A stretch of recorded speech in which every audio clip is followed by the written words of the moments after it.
The government shutdown is just a few days away from becoming the longest in American history. It's now day 33. The longest in history stands at 34 during President Trump's first term.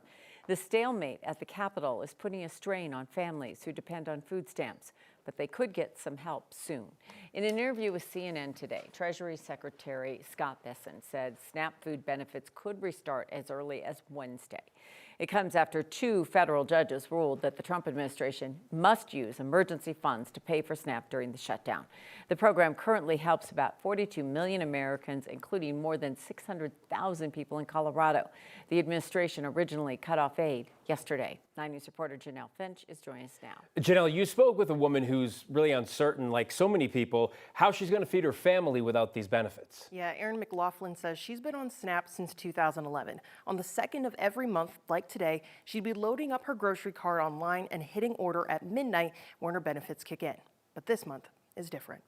It's very helpful. I'm very grateful for the program. Each and every month, It's been a long time. It's been 14 years. Erin McLaughlin counts down the days until she receives her SNAP benefits. I hope it's brief, It's just scary. The federal government shut down over a month ago, and without steady flow of funding, SNAP benefits ran out. I keep waking up and having nightmares about running out of food and stuff. It's crazy. McLaughlin says her family of 5 gets about $1,000 a month for groceries. And I know it's supposed to be supplemental, but when you're on disability and you're living in non-low-income housing, you have to pay full rent because the low-income housing list is like 10 years long.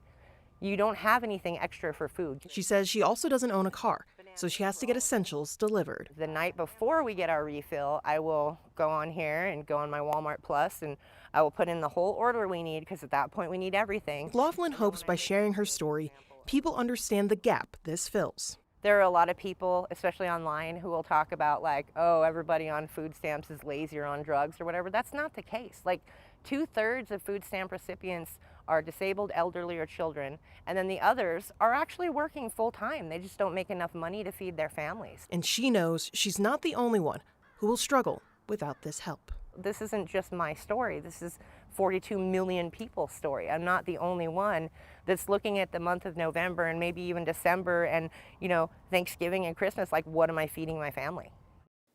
McLaughlin says her husband has MS and she and her children have a genetic disorder that limits what they can eat. She says most of what's available in food banks will upset their stomachs. And again, without a car and her mobility challenges, ordering groceries online is one of the only ways that she can get food that her family can eat. Janelle Finch, 9 News. And Janelle, she points out this is a story that millions of people are dealing with all across this country. Did she give you any idea, any inkling of what kind of hope she has? Yeah, she's definitely hoping that obviously this all ends soon so that people across the country can get the food that they need because, like said, she's not the only one in this position. She's not the only one with multiple mouths to feed in one household. All right, Janelle, thanks. More people are losing their job at the Salvation Army. According to our partners at the Denver Business Journal, the nonprofit is increasing the number of layoffs to more than 100 people. Earlier in this week, the Salvation Army filed a notice with the state indicating it originally planned to lay off 93 employees by the end of the year. In a letter to the state, the organization bumped that number up to 135. It's still not clear why the number changed. It comes as the city of Denver's contract with the Salvation Army to manage 3 homeless shelters expires in the new year. They are the old Doubletree in Central Park, the former Best Western near Northfield, and what used to be the Embassy Suites off East Hamden. There have been several shootings at the Doubletree, and an employee was also accused of sexual assault. A girl at the old Embassy Suites was also injured after falling from a top floor window ledge. Denver's Department of Housing Stability says the impacted Salvation Army employees may continue to work at shelters in Denver.